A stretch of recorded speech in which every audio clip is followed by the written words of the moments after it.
अरिहंत देव को नित्य नमो, जिनके वचनामृत मंथन से निकला यह ज्ञानामृत सुमधुर, तुम पियो इसे मन अंजलि से। ये सूक्ति सुधा निर्झरिणी है, परमानंदामृत भर देगा, आत्मा को परम शुद्ध करके यह सिद्धि धाम में धर देगा। भव्यात्माओं, आप सुन रहे हैं ज्ञानामृत ग्रंथ के विषय में।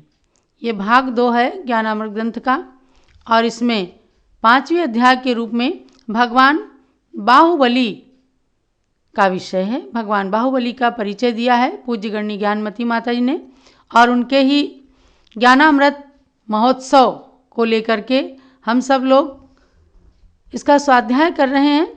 ज्ञानमती माता जी का ये अमृत महोत्सव वर्ष चल रहा है। वो इस शरद पूर्णिमा में 2014 में 80 वर्ष की पूर्ण हो जाएंगी। आप ज्ञानमती माता जी की क्रियाकलाप देखिए कि आज भी उनकी लेखनी सतत चलती रहती है, और इतनी आतुर रहती हैं कि जैन आगम से किस तरह से हम लोगों को परिचित कराएं। यदि कोई भी किसी तरह की मिलावट जैन आगम के अंदर करना चाहता है तो वो बिल्कुल भी बर्दाश्त नहीं कर पाती, और उनकी इच्छा रहती है कि प्राचीन आगम ग्रंथों से निकाल करके हम सब के गले इस बात को उतार दें।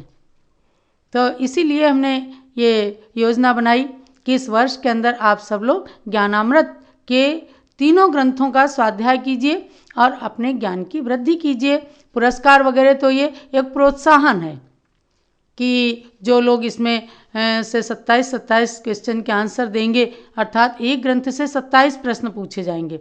81 प्रश्नों का पैकेज हम आपके पास जून में भेजेंगे। तो आपको बहुत जल्दी करना है, हस्तिनापुर में टेलीफोन करके संपर्क करके अपने नाम नोट करा देना है कि हम ग्रंथ का स्वाध्याय कर रहे हैं, और शरद पूर्णिमा के दिन आप लोगों को भी पुरस्कृत होने का, सम्मानित होने का अवसर प्राप्त हो, सौभाग्य प्राप्त हो। मैं तो यही चाहती हूँ।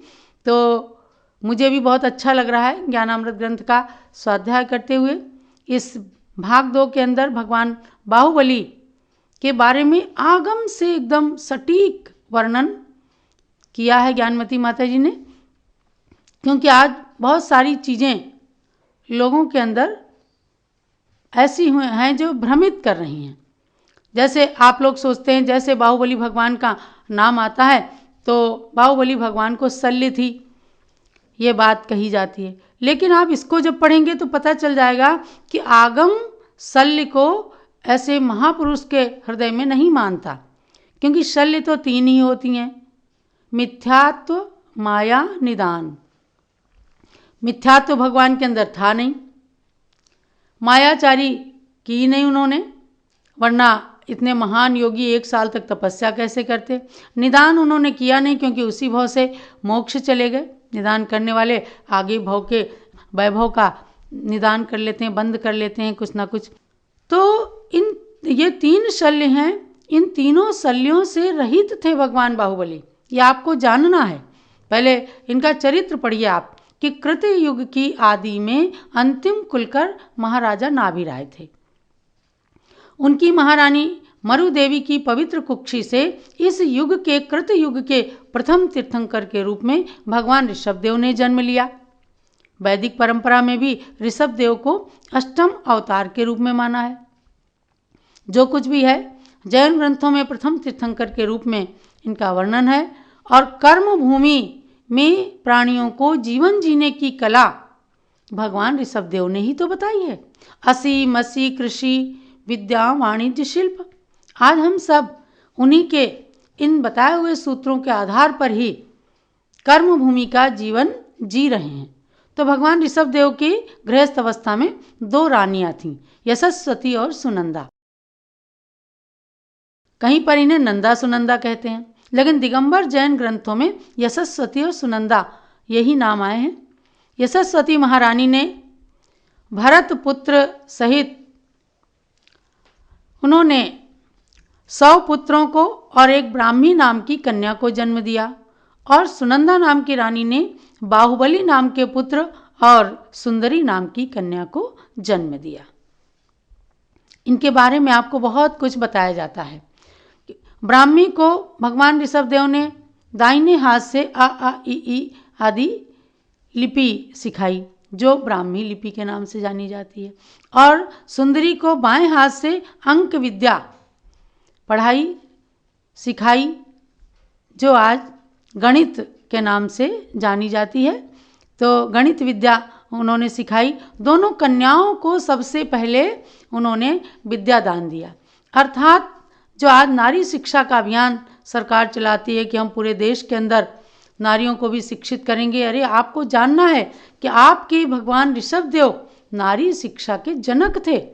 उन्होंने पहले अपनी पुत्रियों को शिक्षित किया, उसके बाद में पुत्रों को सारी विद्याओं में पारंगत किया। तो मैं इसमें ज़्यादा विस्तार में नहीं जाऊंगी। भगवान ऋषभदेव ने नीलांजना के नृत्य को देखते देखते उसकी आयु जब समाप्त हो गई, वैराग्य को प्राप्त हो गए, दीक्षा लेने के लिए आतुर हुए, तो सब पुत्रों को अलग अलग राज्य दे दिया। भरत को अयोध्या का राजा बनाया क्योंकि वो सबसे बड़े पुत्र थे। बाहुबली कामदेव पद के धारक थे, उनको पोदनपुर का राज्य दिया। और उसके बाद में जब भगवान ऋषभदेव को केवलक ज्ञान होता है तो भरत चक्रवर्ती को संदेशवाहक जा करके समाचार कहते हैं। उनके यहाँ उनके दरबार में एक साथ 3 समाचार पहुँचे। सबसे पहले दूत जा करके कहता है कि आपके पूज्य पिता ऋषभदेव को केवल ज्ञान प्रकट हुआ है।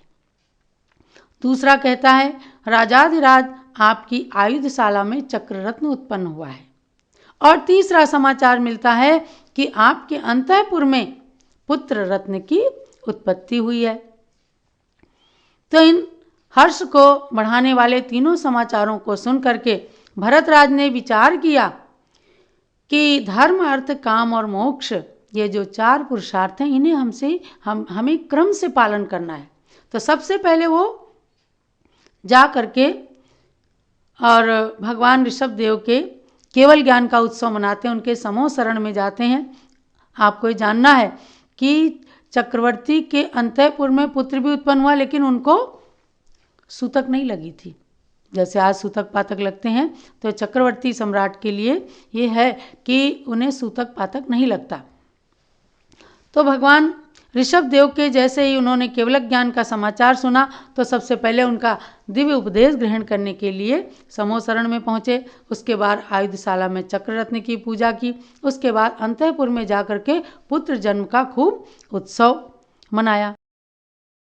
तो भगवान ऋषभदेव की समूह शरण सभा में भरत को प्रमुख श्रोता की उपाधि मिली।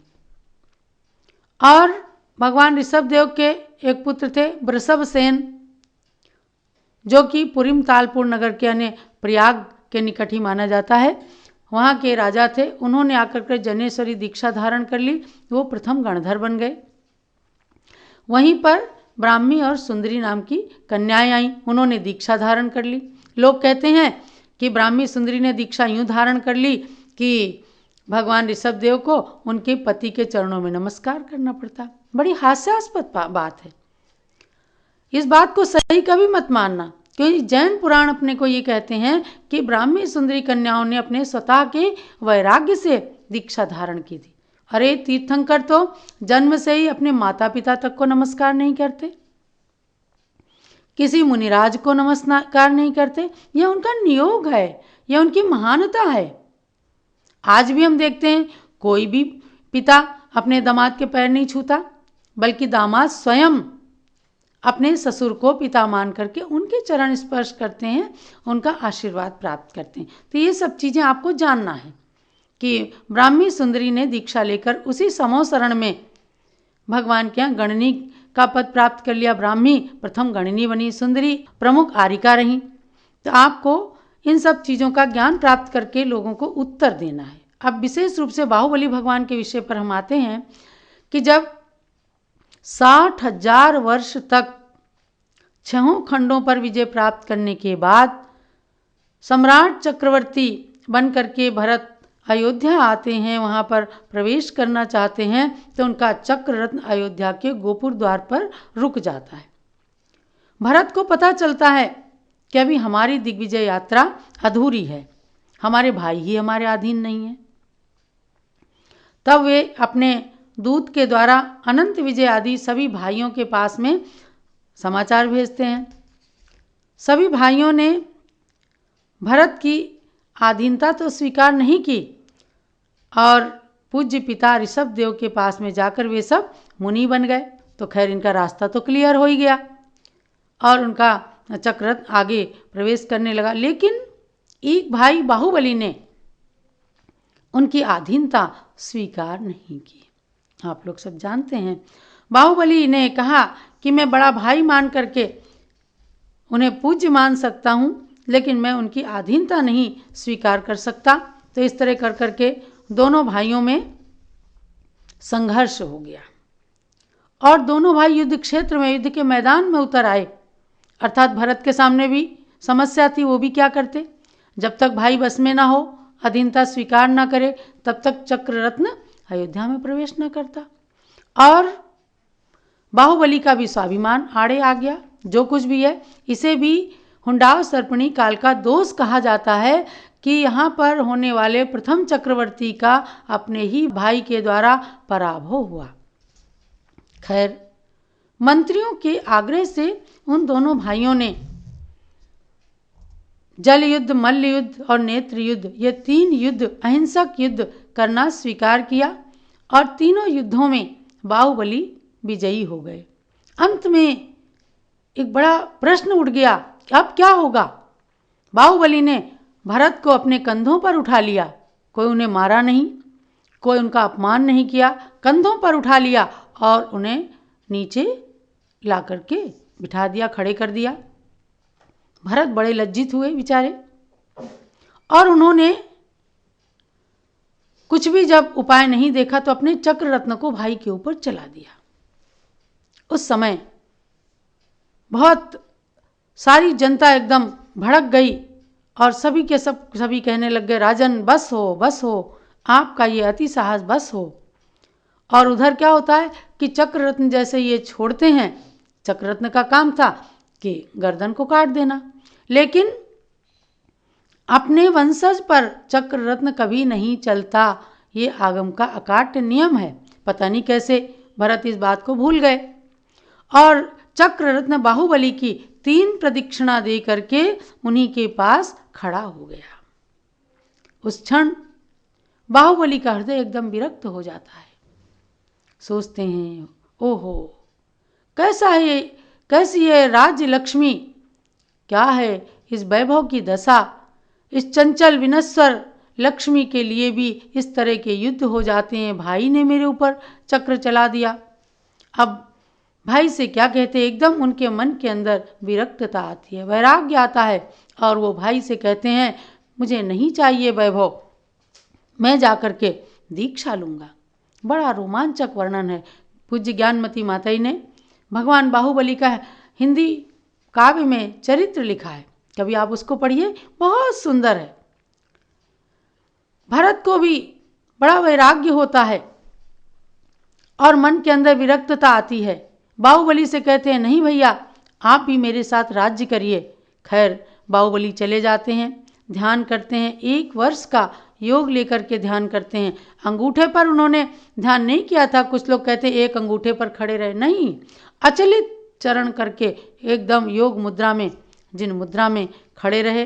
तो उस समय का वर्णन करते हुए आदि पुराण के आधार से पूज्य ज्ञानमती माता ने भगवान बाहुबली के चरित्र में लिखा है, करना नहीं रहा कुछ भी, कृतकृत्य प्रभो भुज लंबित हैं, नहीं भ्रमण करना जग में, अतएव चरण युग अचलित हैं, देख चुके सब जग की लीला, अंतरंग अब देख रहे, सुन सुन करके शांति न पाए, अतः विजन में खड़े हुए।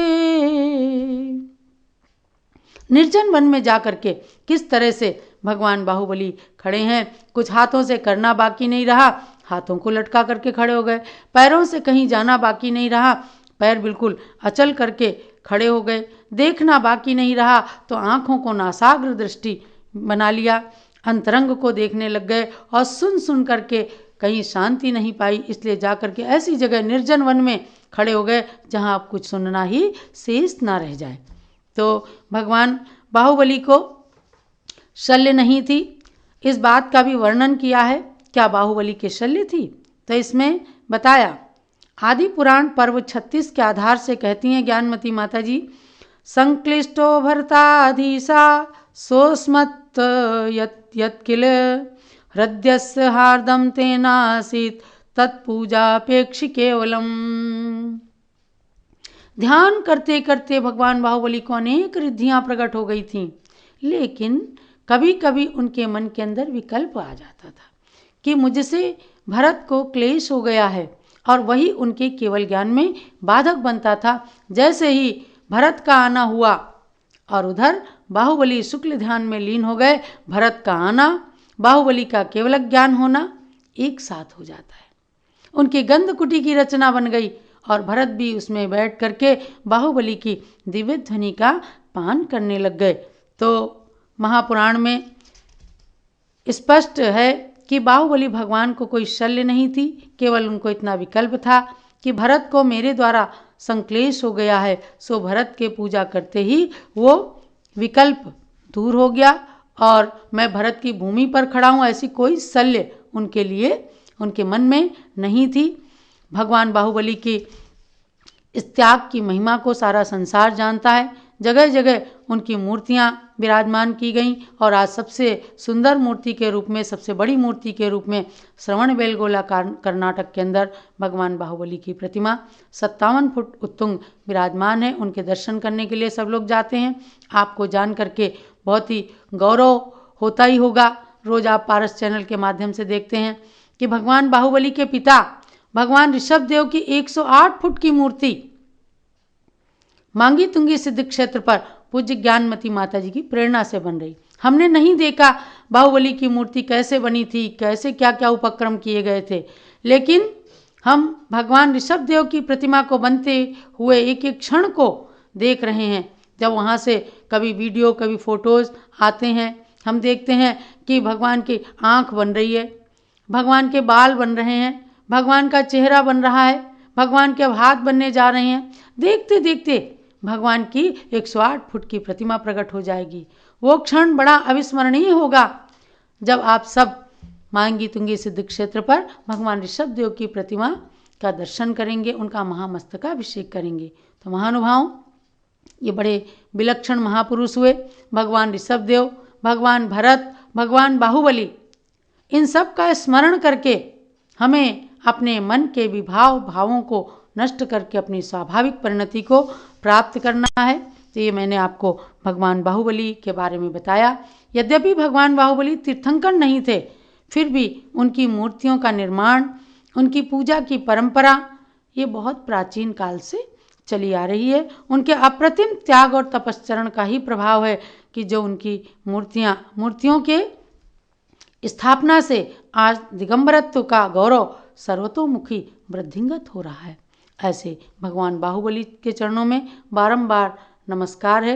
आप इसी प्रकार से ज्ञानामृत ग्रंथ का स्वाध्याय करके अनेक प्रकार के प्रथमानुयोग के, द्रव्यानुयोग के, कर्णानुयोग के, चरणानुयोग के विषयों को का ज्ञान प्राप्त करते रहें। यही आप सबके लिए